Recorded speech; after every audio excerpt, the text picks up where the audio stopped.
If you're flying Loganair anytime soon, listen up. Their baggage rules are completely different from most airlines, and standard cabin bags usually won't make the cut. Let me explain exactly how their sizing system works so you don't end up paying extra at the gate. Those metal sizing frames at the airport look pretty small, and for good reason. Loganair flies smaller regional aircraft where overhead space is super limited. First, let's talk about the size limit. Your main cabin bag can be no larger than 40 centimeters tall, 35 centimeters wide, and 18 centimeters deep. That is significantly smaller than a standard wheelie suitcase, so most regular carry-ons won't fit in the frame. You're also allowed a small handbag or slim laptop bag alongside it. Second, and this is where most people get caught out, there's the weight.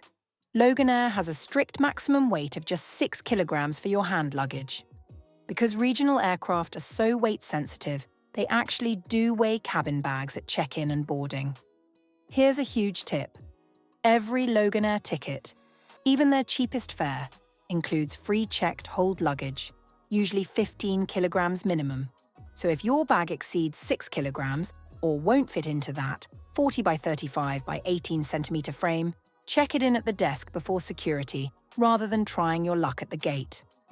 Also, don't be surprised if staff ask to put your hand luggage in the hold right at the aircraft steps.